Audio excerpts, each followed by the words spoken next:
വചനയാത്ര സംഖ്യ 34 അധ്യായം. കാനാൻ ദേശം അതിരുകൾ. കർത്താവ് മോശയോട് അരുളിച്ചെയ്തു, ഇസ്രായേൽ ജനത്തോട് പറയുക, നിങ്ങൾ എത്തിച്ചേരാൻ പോകുന്നതും ഞാൻ നിങ്ങൾക്ക് അവകാശമായി തരുന്നതുമായ കാനാൻ ദേശത്തിൻ്റെ അതിരുകൾ ഇവയാണ്. തെക്കേ അതിര് ഏദോമിൻ്റെ അതിർത്തിയിലുള്ള സിൻ മരുഭൂമി ആയിരിക്കും. കിഴക്ക് ഉപ്പുകടലിൻ്റെ അറ്റത്തായിരിക്കും അതാരംഭിക്കുക. അവിടെ നിന്ന് തെക്കോട്ട് അക്രാബീം ചെരുവിലേക്ക് തിരിഞ്ഞ് സിൻ മരുഭൂമി കടന്ന് തെക്കുള്ള കാദേശ് ബർണയായാലും അവിടെ നിന്ന് തിരിഞ്ഞ് അസാർ, അദ്ദാർ, ഹസ്മോൺ ഇവ കടന്ന് ഈജിപ്തിലെ അരുവിക്ക് നേരെ തിരിഞ്ഞ് കടലിൽ ചെന്ന് അത് അവസാനിക്കും. പടിഞ്ഞാറേ അതിർത്തി മഹാസമുദ്രവും അതിൻ്റെ തീരവും ആയിരിക്കും. നിങ്ങളുടെ വടക്കേ അതിര് മഹാസമുദ്രം മുതൽ ഹോർ മല വരെയും അവിടെ നിന്ന് ഹമാത്തിൻ്റെ കവാടത്തിലൂടെ സേദാദ് വരെയും അവിടെ നിന്ന് സിഫ്രോൻ കടന്ന് ഹസാർ ഏനാൻ വരെയും ആണ്.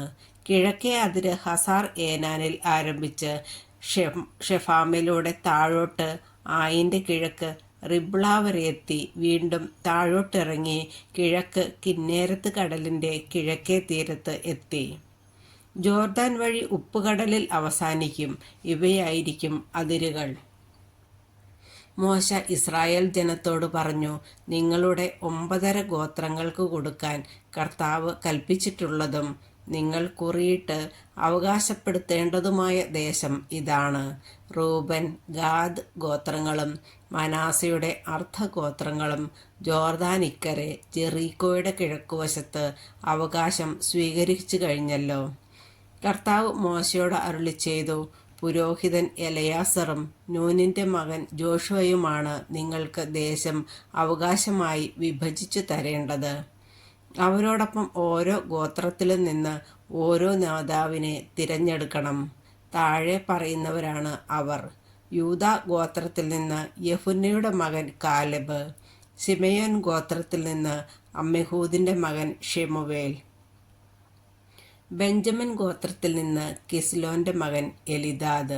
ദാൻ ഗോത്രത്തിൽ നിന്ന് യൊഗ്ലിയുടെ മകൻ ബുക്കി. ജോസഫിൻ്റെ പുത്രന്മാരിൽ മനാസയുടെ ഗോത്രത്തിൽ നിന്ന് യഫോദിൻ്റെ മകൻ ഹന്നിയേൽ. എഫ്രായിം ഗോത്രത്തിൽ നിന്ന് ഷിഫ്താൻ്റെ മകൻ കെമുവേൽ.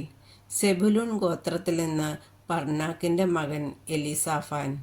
ഇസാക്കർ ഗോത്രത്തിൽ നിന്ന് അസാൻ്റെ മകൻ പൽത്തിയേൽ. ആഷേർ ഗോത്രത്തിൽ നിന്ന് ഷെലോമിയുടെ മകൻ അഹിദ്ഹൂദ്. നഫ്താലി ഗോത്രത്തിൽ നിന്ന് അമ്മിഹൂദിൻ്റെ മകൻ പെദാഹേൽ.